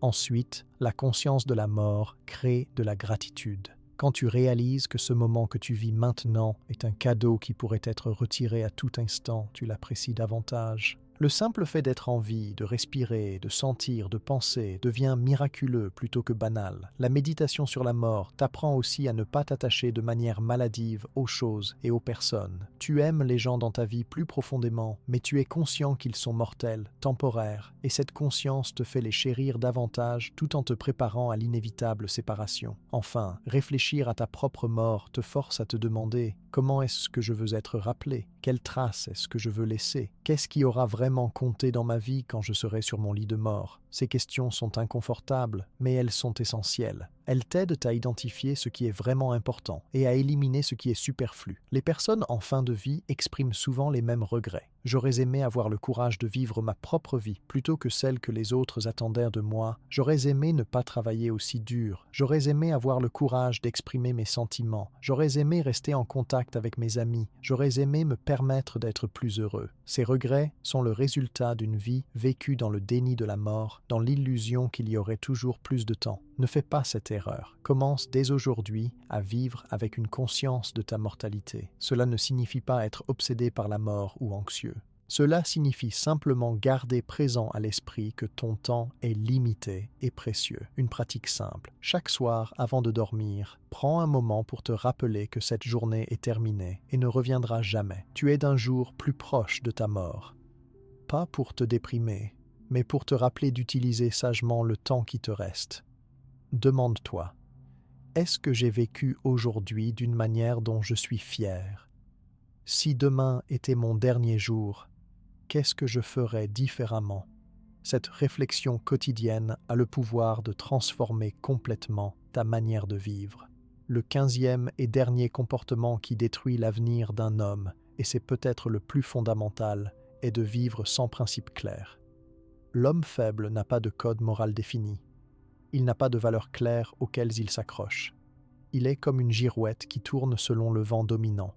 Aujourd'hui, il croit une chose, demain une autre. Selon le groupe dans lequel il se trouve, il adopte les opinions et les comportements de ce groupe. Face à une décision difficile, il n'a pas de boussole interne pour le guider. Alors il fait ce qui est facile, ce qui est populaire, ce qui lui évite l'inconfort sur le moment. Cette absence de principe crée une vie chaotique et incohérente. Ses décisions se contredisent. Son comportement est imprévisible. Il ne peut pas être compté sûr parce qu'il n'a pas de base stable sur laquelle les autres peuvent s'appuyer. Mais plus grave encore, il ne peut pas se respecter lui-même. Le respect de soi ne vient pas de l'image que tu projettes ou des compliments que tu reçois. Il vient de l'intégrité, de la cohérence entre tes valeurs et tes actions. Quand tu n'as pas de valeurs claires, cette intégrité est impossible. Les stoïciens mettaient les principes et la vertu au centre absolu de leur philosophie. Pour eux, la seule chose qui comptait vraiment était de vivre selon la nature rationnelle de l'homme, ce qui signifiait vivre selon la vertu. Les 4 vertus cardinales du stoïcisme étaient la sagesse, le courage, la justice et la tempérance. Ces vertus n'étaient pas de vagues idéaux, c'étaient des guides pratiques pour chaque décision, chaque action. Face à n'importe quelle situation, le stoïcien se demandait « Quelle est l'action vertueuse ici? Qu'est-ce que la sagesse me conseillerait de faire? Comment puis-je agir avec courage? Qu'est-ce que la justice exige de moi dans cette situation ? Comment la tempérance me guiderait-elle? » Avoir ces principes clairs rendait la vie plus simple, même si pas toujours plus facile. Il n'y avait pas de confusion sur ce qu'il fallait faire. Le chemin était clair, même s'il était difficile. Marc Aurèle écrivait dans ses méditations une série de principes qui le guidaient. Il se rappelait constamment qui il voulait être, quelles qualités il voulait incarner, comment il devait réagir face aux différentes situations. Ces rappels n'étaient pas nécessaires parce qu'il les oubliait, mais parce que la vie quotidienne, avec ses pressions et ses tentations, peut facilement nous faire dériver de nos principes si nous ne les gardons pas activement présents à l'esprit. Quels sont tes principes? Peux-tu les articuler clairement? Si quelqu'un te demandait quelles valeurs guident ta vie, que dirais-tu? Si tu ne peux pas répondre à ces questions, alors tu vis probablement sans boussole, réagissant aux circonstances plutôt que les naviguant selon une direction choisie. Créer ton code personnel de principes n'est pas compliqué, mais cela demande de la réflexion. Commence par identifier 5 à 10 valeurs qui sont vraiment importantes pour toi. Pas les valeurs que tu penses devoir avoir, mais celles qui résonnent authentiquement en toi. Peut-être l'honnêteté, le courage, la croissance, la contribution, la liberté, la connexion, l'excellence, la compassion. Écris-les. Puis pour chacune, écris ce qu'elle signifie concrètement pour toi et comment tu veux l'incarner dans ta vie quotidienne. Par exemple, si l'honnêteté est une de tes valeurs, écris « Je m'engage à dire la vérité même quand c'est inconfortable. Je ne mens pas pour éviter les conséquences. Je suis transparent dans mes dealings avec les autres. Je vise authentiquement plutôt que de porter des masques. » Une fois que tu as articulé tes principes, relis-les régulièrement, chaque matin peut-être, avant les décisions importantes, certainement.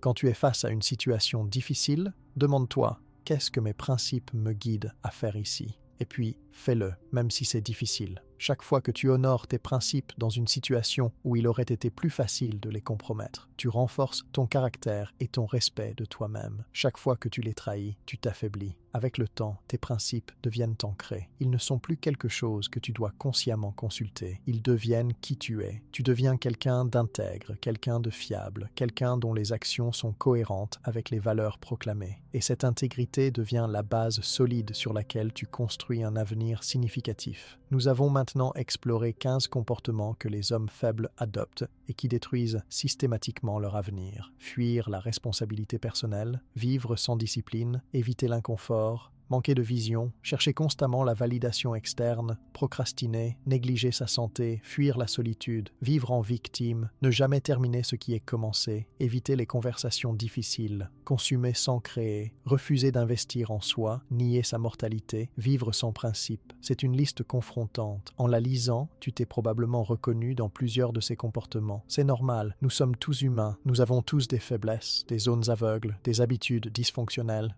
Le but de cette exploration n'était pas de te faire sentir mal ou inadéquat. Le but était de créer une prise de conscience. Parce que tu ne peux pas changer ce que tu ne reconnais pas. Ces 15 comportements ne sont pas des défauts de caractère permanents.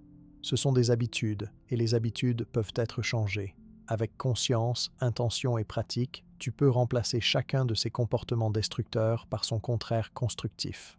Tu peux choisir la responsabilité plutôt que le blâme, la discipline plutôt que l'impulsivité, le courage face à l'inconfort plutôt que la fuite, la vision plutôt que la dérive, l'authenticité plutôt que la recherche de validation, l'action plutôt que la procrastination, la santé plutôt que la négligence, la solitude consciente plutôt que la distraction constante, l'agentivité plutôt que la victimisation, la persévérance plutôt que l'abandon, la communication honnête plutôt que l'évitement, la création plutôt que la consommation passive, l'investissement en toi plutôt que la stagnation, la conscience de ta mortalité plutôt que le déni, les principes plutôt que l'opportunisme. Chaque choix dans cette direction te rapproche de l'homme fort que tu as le potentiel de devenir. Les stoïciens croyaient profondément en la capacité de transformation de l'être humain. Ils savaient que nous ne naissons pas vertueux, nous le devenons par la pratique. Épictète disait que l'éducation véritable est d'apprendre à vouloir que les choses arrivent exactement comme elles arrivent. Marc Aurèle se rappelait constamment que ce qui compte n'est pas ce qui t'arrive, mais comment tu y réponds. Sénèque écrivait que les difficultés renforcent l'esprit comme le travail renforce le corps. Ces hommes n'étaient pas nés avec une force et une sagesse exceptionnelles. Ils les ont développées par la pratique quotidienne, par la confrontation répétée avec leurs propres faiblesses, par l'engagement constant à s'améliorer. Toi aussi, tu as cette capacité. L'homme fort n'est pas celui qui n'a jamais été faible. C'est celui qui a reconnu sa faiblesse et a choisi de la transformer. C'est celui qui tombe et se relève. C'est celui qui échoue et apprend. C'est celui qui a peur et agit quand même. La force n'est pas l'absence de faiblesse, c'est le choix répété de ne pas laisser la faiblesse te définir ou te contrôler. Alors ce soir, avant de dormir, fais quelque chose de simple mais puissant. Choisis un seul de ces 15 comportements que tu veux changer. Pas tous, un seul. Celui qui, quand tu y penses, te fait le plus mal. celui qui, tu le sais dans ton cœur, te coûte le plus cher. Écris-le. Puis écris le comportement contraire que tu veux développer à la place. Et demain, fais un petit pas dans cette direction. Justin, tu n'as pas à te transformer du jour au lendemain. Tu dois simplement commencer. Et puis, continuer. Jour après jour, choix après choix, tu construiras une vie différente. Maintenant que nous avons identifié ces 15 comportements destructeurs, il est important de comprendre les mécanismes psychologiques profonds qui les sous-tendent. Pourquoi les hommes adoptent-ils ces comportements même quand ils savent intellectuellement qu'ils sont nuisibles? La réponse se trouve dans plusieurs forces psychologiques puissantes qui opèrent souvent en dehors de notre conscience. La première est ce que les psychologues appellent l'évitement expérientiel. C'est la tendance à éviter les pensées, sentiments et sensations désagréables, même quand cet évitement crée des problèmes à long terme. Beaucoup des comportements que nous avons explorés, comme la procrastination, la fuite de l'inconfort, la consommation passive, sont des forme d'évitement expérientiel. L'homme ressent une anxiété face à un projet important, alors il procrastine pour éviter cette anxiété. Mais la procrastination crée plus d'anxiété à long terme. Il ressent un inconfort dans une relation, alors il évite la conversation difficile. Mais cet évitement crée plus de problèmes relationnels. Il ressent un vide intérieur, alors il se distrait avec des heures de contenu digital. Mais cette distraction ne remplit jamais vraiment le vide. Le paradoxe de l'évitement expérientiel est qu'il amplifie exactement ce qu'il cherche à minimiser. Plus tu évites l'anxiété, plus tu deviens anxieux. Plus tu évites l'inconfort, plus tu deviens intolérant à l'inconfort. La solution est contre-intuitive. Accepter et traverser les expériences désagréables plutôt que de les éviter. C'est ce que les stoïciens enseignaient quand ils parlaient d'embrasser l'obstacle. La deuxième force psychologique est l'incohérence cognitive. Nous, les humains, avons une capacité remarquable à maintenir des croyances contradictoires sans les résoudre. Un homme peut valoriser la santé tout en mangeant de la malbouffe tous les jours.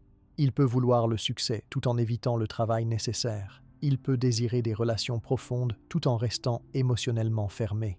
Cette incohérence crée ce que les psychologues appellent la dissonance cognitive, un inconfort mental qui survient quand nos actions ne correspondent pas à nos valeurs. Face à cette dissonance, nous avons deux options: changer nos comportements pour qu'ils correspondent à nos valeurs, ou changer nos valeurs et nos croyances pour justifier nos comportements. L'homme faible choisit presque toujours la seconde option parce qu'elle est plus facile. Il rationalise, il se trouve des excuses, il se convainc que ce comportement destructeur n'est pas si grave ou qu'il est justifié par ces circonstances particulières. Ces rationalisations deviennent une sorte de drogue qui anesthésie la conscience. L'homme fort, au contraire, tolère l'inconfort de la dissonance cognitive et l'utilise comme motivation pour changer ses comportements. Quand il remarque que ses actions ne correspondent pas à ses valeurs, il ne change pas ses valeurs, il change ses actions. Cette honnêteté brutale avec soi-même est douloureuse, mais nécessaire pour la croissance. La troisième force est ce que les psychologues comportementaux appellent le biais du présent. Notre cerveau est câblé pour favoriser les récompenses immédiates sur les récompenses futures, même quand les récompenses futures sont objectivement plus grandes. C'est pourquoi il est si difficile de faire des choix qui bénéficient à notre futur soi. Le plaisir immédiat de manger un dessert sucré est plus attirant que le bénéfice futur d'être en bonne santé. Le confort immédiat de rester au lit est plus attirant que le bénéfice futur d'être en forme.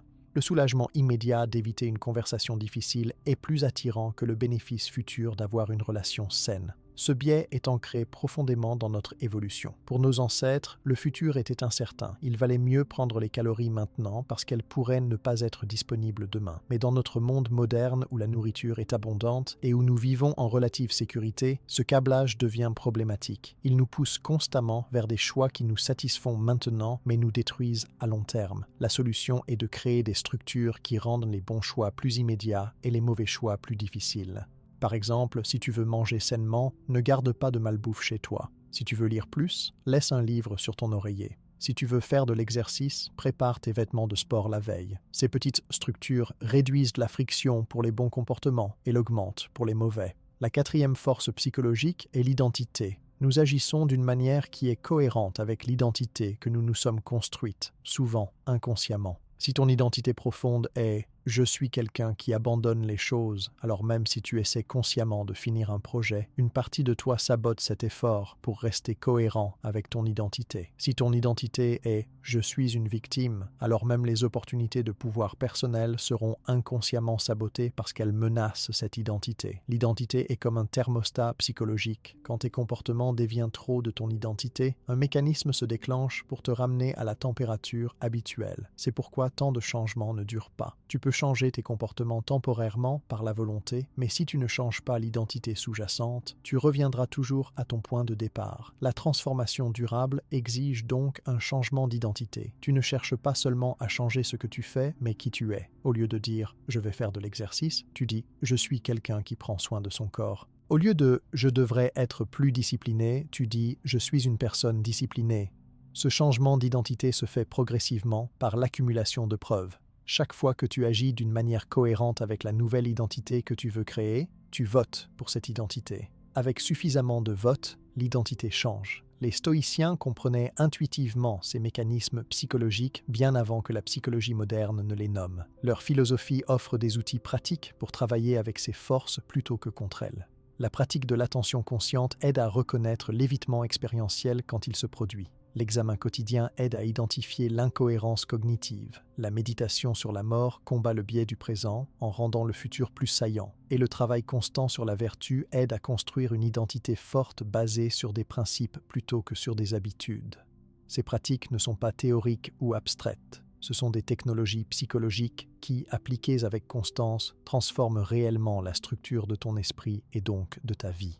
Marc Aurèle écrivait « Ta vie est ce que tes pensées en font ». Il comprenait que nous ne sommes pas victimes passives de notre psychologie. Nous pouvons observer nos pensées, questionner nos croyances, restructurer nos identités. Ce travail intérieur est le travail le plus important qu'un homme puisse faire. Tous les changements externes, tous les succès, toutes les réalisations sont précaires et insatisfaisants s'ils ne sont pas ancrés dans une transformation intérieure profonde. Mais quand tu as fait ce travail intérieur, quand tu as transformé ta psychologie à un niveau fondamental, les changements externes deviennent presque naturels. Tu n'as plus à te forcer à agir différemment parce que tu es différent. Les bonnes actions émergent naturellement d'un bon caractère. C'est pourquoi les stoïciens mettaient tant l'accent sur la vertu et le caractère plutôt que sur les résultats externes. Ils savaient que si tu te concentres sur qui tu deviens plutôt que sur ce que tu obtiens, les résultats suivront naturellement. Un homme vertueux, par la nature même de sa vertu, créera une bonne vie. Non pas parce que la vertu garantit le succès externe, elle ne le garantit pas, mais parce qu'un homme vertueux trouve le contentement et le sens dans la qualité de son caractère plutôt que dans les circonstances externes. Et paradoxalement, cette même qualité de caractère tend à créer aussi le succès externe, car un homme discipliné, courageux, sage et tempérant est simplement plus capable de naviguer le monde efficacement qu'un homme gouverné par ses impulsions et ses peurs. Alors le travail à faire n'est pas de simplement arrêter ces 15 comportements destructeurs. Le travail est de transformer ta psychologie profonde de telle manière que ces comportements n'aient plus de sens pour toi. Quand tu as développé une identité d'homme fort, discipliné, courageux, tu ne procrastines plus parce que ce n'est plus cohérent avec qui tu es. Quand tu as développé une tolérance à l'inconfort, tu ne fuis plus les conversations difficiles parce qu'elles ne te semblent plus si menaçantes. Quand tu as développé une conscience claire de ta mortalité et de tes valeurs, tu ne gaspilles plus ton temps en distractions vides parce qu'elles te semblent manifestement non alignées avec ce qui compte vraiment. Cette transformation profonde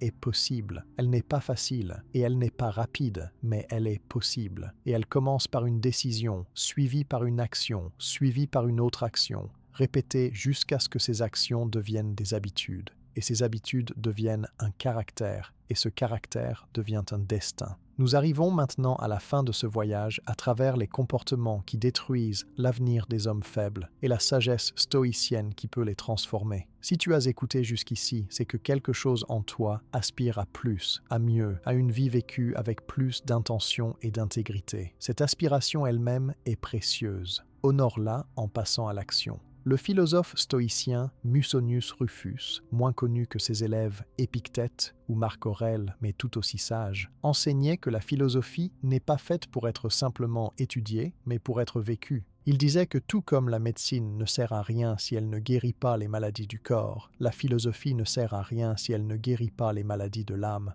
Les maladies de l'âme que nous avons explorées ce soir, l'irresponsabilité, l'indiscipline, l'évitement, le manque de vision, la dépendance à la validation, la procrastination, la négligence de soi, la fuite de la solitude, la victimisation, l'incapacité à terminer, l'évitement des conflits, la passivité, le refus d'investir en soi, le déni de la mortalité et l'absence de principe ne se guérissent pas par la connaissance seule, elles se guérissent par la pratique, par l'action répétée, par l'engagement quotidien à faire différemment. Alors que faire concrètement, maintenant, après avoir reçu toute cette information? Comment transformer cette compréhension en transformation réelle? Premièrement, ne cherche pas à tout changer d'un coup. C'est la tendance naturelle quand on est inspiré, vouloir révolutionner toute sa vie immédiatement. Mais cette approche mène presque toujours à l'échec et au découragement. Rappelle-toi du principe stoïcien de l'action graduelle et constante. Épictète disait que Rome ne s'est pas construite en un jour, et ton caractère non plus ne se construira pas en un jour. Choisis donc un seul comportement parmi les 15 que tu veux transformer. Un seul. Comment choisir? Demande-toi, lequel de ces comportements, si je le changeais, aurait le plus grand impact positif en cascade sur le reste de ma vie? Peut-être est-ce la discipline, car avec plus de discipline, beaucoup d'autres comportements s'amélioreront naturellement. Peut-être est-ce la prise de responsabilité, car elle débloque le pouvoir de changer tout le reste. Peut-être est-ce d'établir des principes clairs, car ils guideront toutes tes décisions futures. Écoute ton intuition. Tu sais, au fond, par où tu dois commencer. Une fois que tu as choisi ce comportement, définis une action spécifique, mesurable et réaliste que tu peux faire quotidiennement pour développer le comportement contraire. Pas une intention vague comme être plus discipliné, mais une action concrète comme me lever à 6 heures chaque matin et méditer 10 minutes. Pas prendre plus de responsabilités, mais chaque soir écrire 3 choses qui sont arrivées aujourd'hui et ma responsabilité dans chacune d'elles, même si elle est petite. La spécificité est cruciale car elle transforme l'intention abstraite en comportement concret. Deuxièmement, crée un système de suivi. Ce qui est mesuré s'améliore. Prends un calendrier ou un journal et marque chaque jour où tu accomplis ton action choisie. Voir une chaîne de jours s'allonger crée une motivation propre. Tu ne veux pas briser la chaîne. Cette technique, popularisée sous le nom de « ne brise pas la chaîne », est remarquablement efficace. Après environ 30 jours de pratique constante, le comportement commence à devenir une habitude. Il demande moins d'efforts conscients. Et c'est là que tu peux, si tu veux, ajouter une deuxième pratique, un deuxième comportement à transformer. Mais pas avant. Mieux vaut maîtriser une chose que de patauger dans 10. Troisièmement, trouve un moyen de rendre des comptes. La transformation est plus facile quand on n'est pas seul. Cela peut être un ami à qui tu partages ton engagement et qui vérifie régulièrement comment tu avances. Cela peut être un groupe, en ligne ou en personne, de personnes qui travaillent aussi sur leur développement. Cela peut être un coach ou un thérapeute. L'important est qu'il y ait quelqu'un d'autre que toi qui sait ce que tu essaies de faire et qui te demandera des comptes. Cette dimension sociale active des forces psychologiques puissantes qui soutiennent le changement. Nous ne voulons pas décevoir les autres, alors nous sommes plus constants. Et nous bénéficions aussi du soutien et de l'encouragement dans les moments difficiles. Quatrièmement, prépare-toi à l'échec et décide à l'avance comment tu y répondras. Tu vas manquer des jours, tu vas retomber dans les anciens comportements. C'est inévitable et c'est normal. Ce n'est pas l'échec occasionnel qui détermine ta trajectoire, c'est comment tu réponds à cet échec. L'homme faible utilise un jour manqué comme excuse pour tout abandonner. J'ai raté hier, alors tout mon effort est gâché, autant abandonner. C'est une pensée toxique de tout ou rien. L'homme fort comprend qu'un jour manqué est simplement un jour manqué. Il ne définit pas toute l'entreprise. Le lendemain, tu recommences, sans culpabilité excessive, sans auto-flagellation, juste un retour calme à la pratique. Les stoïciens appelaient cela se relever après une chute. Ils savaient qu'ils n'étaient pas parfaits, qu'ils allaient parfois échouer à être vertueux, mais l'échec n'était jamais une raison pour abandonner la poursuite de la vertu. C'était simplement une opportunité de recommencer avec plus de sagesse. Décide maintenant, quand je manquerai un jour, je ne me jugerai pas durement. Je noterai simplement ce qui a causé l'échec, j'apprendrai de cette information et je recommencerai le lendemain. Cette attitude fait toute la différence entre un changement temporaire et une transformation durable. Cinquièmement, célèbre les victoires, même petites. Notre cerveau apprend par récompense. Quand tu fais quelque chose et que c'est suivi d'une sensation agréable, tu es plus susceptible de le refaire. Alors, après avoir accompli ton action quotidienne, prends un moment pour reconnaître consciemment que tu l'as faite. Ressens la fierté, même si c'est juste pour une seconde. Souris. Dis-toi bien joué. Cette reconnaissance positive renforce le comportement. Et chaque semaine que tu maintiens ta pratique, fais quelque chose de spécial pour célébrer. Pas une célébration qui contredit ton objectif, si tu travailles sur ta santé, ne te récompense pas avec de la malbouffe, mais quelque chose qui honore ton effort. Ces célébrations créent une association positive avec le changement et rendent le processus moins pénible et plus joyeux. Au-delà de ces étapes pratiques, n'oublie jamais le pourquoi fondamental. Pourquoi veux-tu changer? Quelle vision as-tu pour l'homme que tu veux devenir? Connecte-toi régulièrement à cette vision. Les stoïciens pratiquaient ce qu'ils appelaient la contemplation du sage. Ils imaginaient un homme parfaitement vertueux et se demandaient comment cet homme agirait dans leur situation. Toi aussi, tu peux créer une vision de ton moi futur, celui qui a transformé ses comportements faibles en force. Comment cet homme parle-t-il? Comment se tient-il? Comment répond-il aux défis? Comment vit-il au quotidien? Rends cette vision aussi vivide que possible. Puis, dans les moments de tentation ou de difficulté, demande-toi: qu'est-ce que la meilleure version de moi ferait maintenant? Et fais cette chose.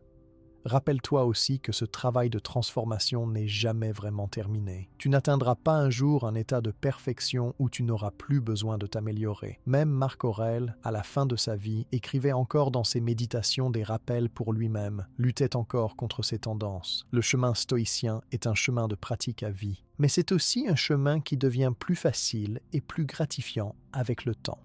Au début, tu devras constamment te forcer. Mais avec la pratique, les nouvelles façons de penser et d'agir deviennent plus naturelles.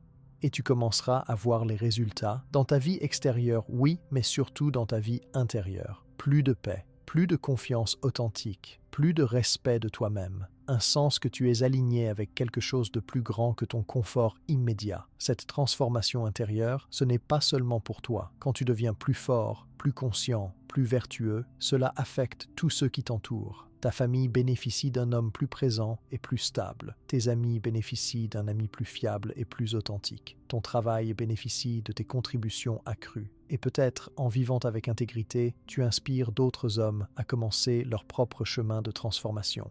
C'est ainsi que le changement se propage, non pas par la prédication, mais par l'exemple. Alors, en cette fin de nuit, en ce moment de transition entre l'écoute et l'action, fais-toi cette promesse solennelle. Je choisis la force plutôt que la faiblesse. Je choisis la responsabilité plutôt que le blâme.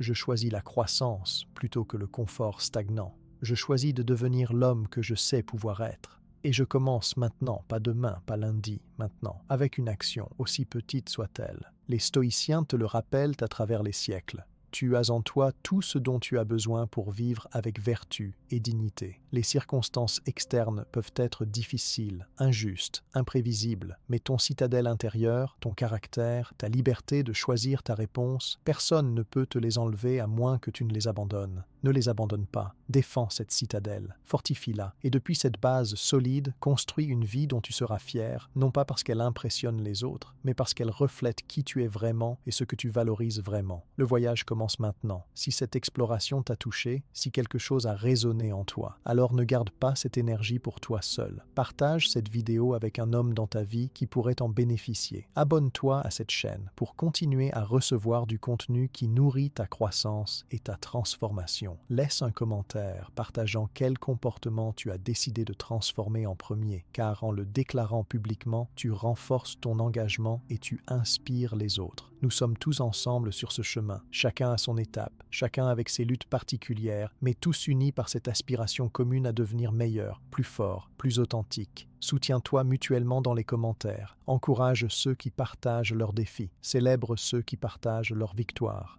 Créons ensemble une communauté d'hommes qui refusent la faiblesse complaisante de notre époque et qui choisissent plutôt le chemin ancien et éprouvé de la vertu, de la discipline et de la force véritable. Bonne nuit et que ton sommeil soit réparateur, car demain, le travail commence.